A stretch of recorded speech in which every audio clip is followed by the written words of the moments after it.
All welcome back to our session. நம்ம computer awareness எப்படி prepare பண்ணுறது அப்படின்னு சொல்லி ஃபர்ஸ்ட் வீடியோ நம்ம பார்த்தாச்சு. ஸோ இது வந்து என்ன அப்படின்னா அதோடைய கண்டினியூஷன், நெக்ஸ்ட் டாபிக் என்ன அப்படிங்கிறத நம்ம டிஸ்கஸ் பண்ணலாம். ஃபர்ஸ்ட் பார்த்தோம் அப்படின்னா வாட் இஸ் கால்ட் கம்ப்யூட்டர். கம்ப்யூட்டர்னா என்ன? It is a electronic machine. ஓகேவா? ஸோ இதில் வந்து என்ன பண்ணுவாங்க அப்படின்னா அர்த்தமெட்டிக் ஆர் லாஜிக்கல் ஆப்ரேஷன்ஸை வந்து என்ன பண்ணுவாங்க, கம்ப்யூட்டர் ப்ரோக்ராமிங் மூலமாக ஆட்டோமேட்டிக்காக எக்ஸிக்யூட் பண்ணுறது தான் அது கம்ப்யூட்டரோட ஒர்க்காக இருக்குது. ஓகேவா? ஸோ காமன்லி இதில் என்ன இருக்கும் அப்படின்னா டிஜிட்டல் சர்க்கியூட்ஸ் இருக்கும்.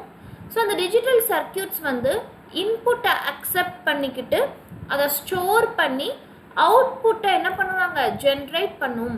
ஸோ அந்த ஜென்ரேட் பண்ணுற அவுட்புட் டேட்டா எப்படி இருக்கலாம் அப்படின்னா நம்பராக இருக்கலாம், டெக்ஸ்டாக இருக்கலாம், கிராஃபிக்ஸாக இருக்கலாம், வாய்ஸாக இருக்கலாம், வீடியோ ஃபைல்ஸாக இருக்கலாம், ஆர்எல்ஸ் எலக்ட்ரிக்கல் சிக்னலாக இருக்கலாம்.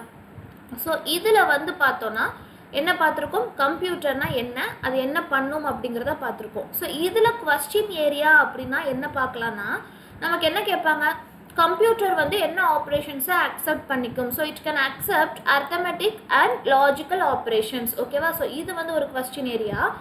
அதுக்கடுத்து பார்த்தோம் அப்படின்னா கம்ப்யூட்டரோட ஃபங்க்ஷன் சீக்வென்ஸ் எப்படி இருக்கும் அப்படின்னா இட் அக்செப்ட் த இன்புட். ஓகேவா? ஸோ இன்புட்டை அக்செப்ட் பண்ணிக்கிட்டு அந்த இன்புட்டை அது என்ன பண்ணும், ஸ்டோர் பண்ணும். ஸ்டோர் பண்ணதுக்கு அப்புறம் தான் என்ன பண்ணும் அப்படின்னா அவுட்புட்டை ஜென்ரேட் பண்ணும். ஓகேவா? So it accept the input, stores the data and produces the output data. ஓகேவா? ஸோ இது வந்து எனது it's also one of the question areas.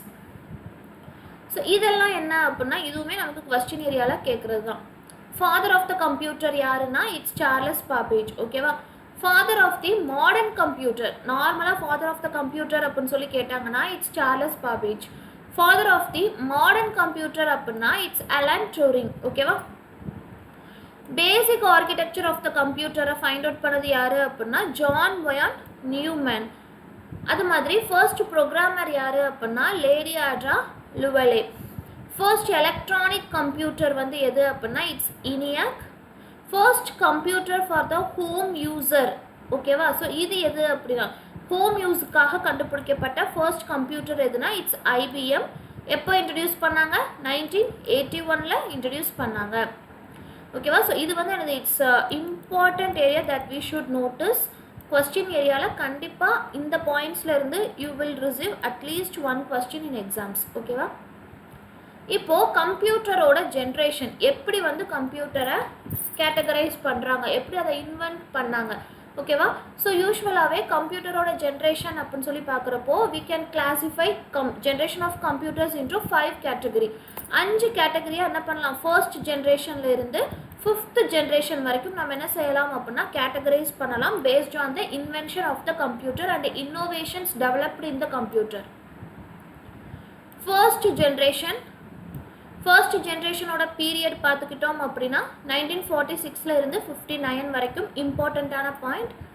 So யார் ஃபர்ஸ்ட் வந்து கண்டுபிடிச்சாங்க அப்படின்னா எக்ரெட் அண்ட் மவுச்சி அப்படிங்கிறவங்க தான். அந்த ஃபர்ஸ்ட் எலக்ட்ரானிக் கம்ப்யூட்டரோட நேம் என்ன, முன்னாடியே நம்ம பார்த்துருந்தோம், ENIAC. ENIAC stands for electronic numeric integrated and calculator. ஓகேவா? ஸோ இந்த பாயிண்ட்டை மட்டும் நம்ம ஞாபகம் வச்சுக்கிட்டாலே எக்ஸாமுக்கு more than enough. So first generation of கம்ப்யூட்டர்ஸோட அட்வான்டேஜஸ் என்ன, அது வந்து வேக்யூம் டியூபால் தான் என்ன பண்ணாங்க, மேட் பண்ணாங்க. வேக்யூம் டியூப் ரொம்ப ஈஸிலி அவைலபிளாக இருந்துச்சு. கேல்குலேஷன்ஸ் வந்து பண்ணி முடிக்கிறதுக்கு மில்லி செகண்ட்ஸ் வந்து டைம் எடுத்துச்சு. ஓகேவா? ஸோ டிஸ்அட்வான்டேஜஸ்ன்னு சொல்லி எடுத்துட்டோன்னா வேக்யூம் டியூப்ஸ் யூஸ் பண்ணதுனால நமக்கு சைஸ் வந்து ரொம்ப பெருசாக இருந்துச்சு, வெயிட் வந்து ரொம்ப அதிகமாக இருந்துச்சு, அபவுட் 30 tons வரைக்கும் வந்துச்சு. அது மாதிரி ரொம்ப காஸ்ட்லியாக இருந்துச்சு, எனர்ஜி கன்சம்ஷன் ரொம்ப அதிகமாக இருந்துச்சு. அது மட்டும் இல்லாமல் அமௌண்ட் ஆஃப் இன்ஃபர்மேஷன் ஸ்டோர் பண்ணுறது வந்து ரொம்ப கம்மியான இன்ஃபர்மேஷன் தான் நம்மளால் ஸ்டோர் பண்ண முடிஞ்சது because of the presence of the magnetic drums.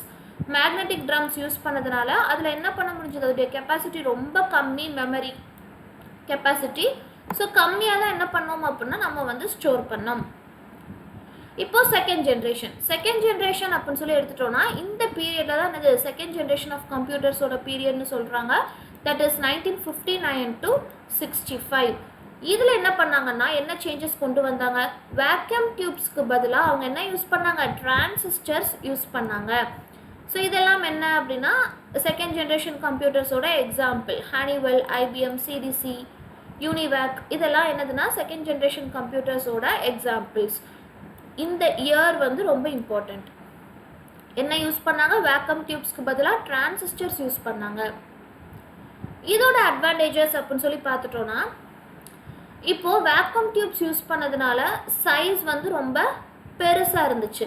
இப்போ நம்ம வேக்யூம் டியூப்ஸ்க்கு பதிலாக டிரான்சிஸ்டர்ஸ் யூஸ் பண்ணிட்டோம். ஸோ டிரான்சிஸ்டர் இந்த வேக்யூம் டியூப்ஸை விட கம்மியான சைஸ். ஸோ எலக்ட்ரானிக் காம்போனண்ட்டோட சைஸ் எல்லாம் என்னாச்சு, ரொம்பவே கம்மியாச்சு. ஸோ சைஸ் கம்மியானதுனால எனர்ஜி வந்து கம்மியாக ப்ரொடியூஸ் ஆச்சு. அதே மாதிரி லெஸ் எனர்ஜி கன்சியூம் ஆனதுனால ஹீட் ஜென்ரேஷன் ரொம்ப கம்மியாச்சு well compared with first generation of computers. அது மாதிரி பார்த்தோம் அப்படின்னா அசம்பிளி லாங்குவேஜ் யூஸ் பண்ணாங்க. பஞ்ச் கார்ட்ஸும் என்ன பண்ணாங்க, யூஸ் பண்ணாங்க for input generation. First generation கம்ப்யூட்டர்ஸை கம்பேர் பண்ணுறப்போ இது வந்து லோ காஸ்ட்டாக இருந்துச்சு, பெட்டர் ஸ்பீடாக இருந்தது.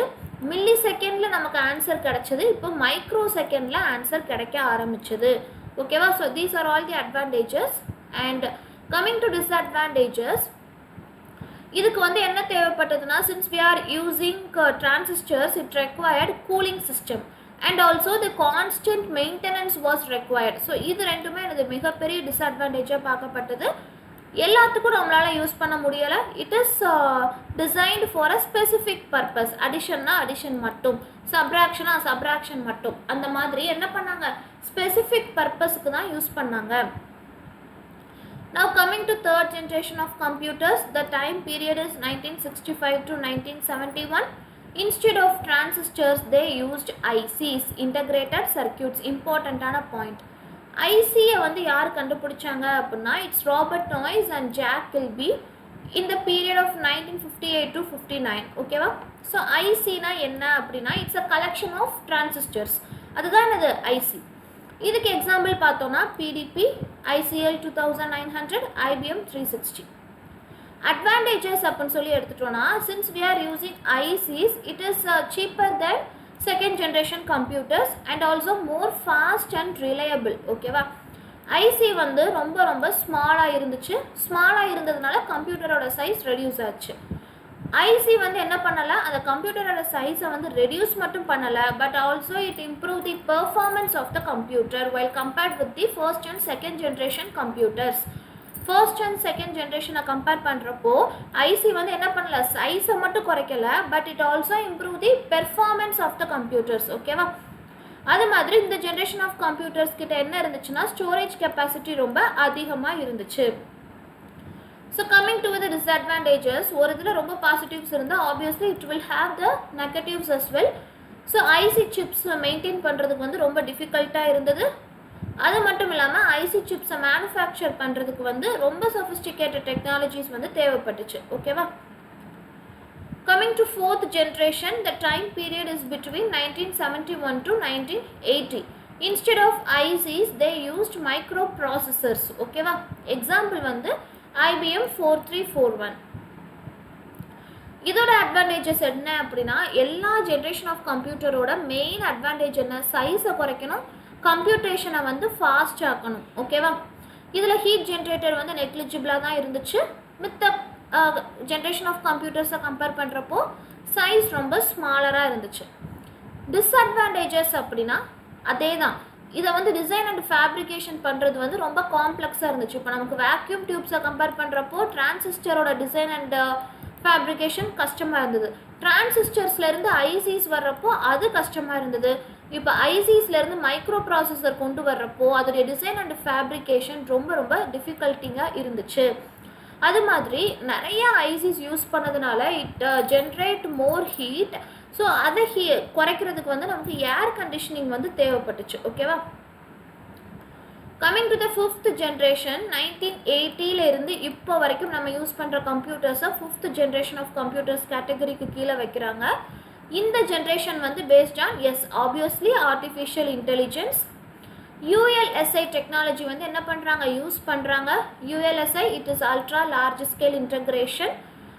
It results in the production of the microprocessor chips which have 10 million electronic component. ஓகேவா? ஸோ ரொம்ப சைஸை கம்மி பண்ணி எல்லாத்தையும் என்ன பண்ணுறாங்க, ஒரு சிங்கிள் இதுக்குள்ளே அடக்கிடுறாங்க. எக்ஸாம்பிள்ஸ் பார்த்தோம்னா இப்போ நம்ம யூஸ் பண்ணுற desktop, laptop, notebook, MacBook இதெல்லாமே என்னென்னா 5th ஜென்ரேஷன் கம்ப்யூட்டர்ஸில் வரக்கூடியது. இப்போது இந்த 5th ஜென்ரேஷன் கம்ப்யூட்டர்ஸோட அட்வான்டேஜஸ் என்னவாக இருக்கும்? நமக்கு சைஸ் ரொம்ப ரொம்ப போர்ட்டபுளாக இருக்கும். டெஸ்க்டாப்பை விட நம்ம என்ன பண்ணலாம், லேப்டாப்ஸ் எல்லாம் நம்ம என்ன பண்ணிக்கலாம், போர்ட்டபுளாக கொண்டு வந்துக்கலாம். அதே மாதிரி டேப்லெட்ஸ் யூஸ் பண்ண ஆரம்பித்தாச்சு. ஸோ சைஸ் ரொம்ப கம்மியாகுது, ஹீட் ஜென்ரேஷன் நெக்லிஜிபிளாக இருக்குது, ப்ரொடக்ஷன் காஸ்ட் வந்து என்ன ஆகுது, கம்மியாகுது. அதே மாதிரி நம்ம அதை வாங்குகிற ரேட்டு தான் என்ன ஆகுது, அதிகமாகுது. ஓகேவா? ஸோ இது வந்து நமக்கு வந்து ப்ராஃபிட் அப்படிங்கிறத விட ப்ரொடியூஸ் பண்ணுறவங்களுக்கு தான் அதிக ப்ராஃபிட் இருக்குது. ஸோ சைஸ் வந்து ரொம்ப போர்ட்டபுளாக இருக்கிறதுனால we can carry those components into any places. அதே மாதிரி ஆர்டிஃபிஷியல் இன்டெலிஜென்ஸ் யூஸ் பண்ணுறதுனால it also induce the human mind technology. ஓகேவா? ஸோ இதெல்லாமே இதோடைய பெரிய அட்வான்டேஜஸாக இருக்கும். ஸோ இந்த வீடியோவில் நம்ம என்ன பார்த்துருக்கோம் அப்படின்னா, ஜென்ரேஷன் ஆஃப் கம்ப்யூட்டர்ஸ் அப்படிங்கிற ஒரு டாப்பிக்கை வந்து கவர் பண்ணியிருக்கோம். இந்த டாப்பிக்கு இந்த வீடியோ மட்டுமே என்னது போதுமானது. இந்த பிடிஎஃப்ல உள்ள கண்டென்ட்டை நம்ம ரீட் பண்ணாலே என்ன அப்படின்னா, எக்ஸாமில் கேட்குற கொஸ்டின்ஸை, இந்த டாப்பிக்லேருந்து கேட்குற கொஸ்டின்ஸை ரொம்ப ஈஸியாக அட்டென்ட் பண்ணிடலாம். ஓகேவா? Hope this session is useful and thank you for வாட்சிங்.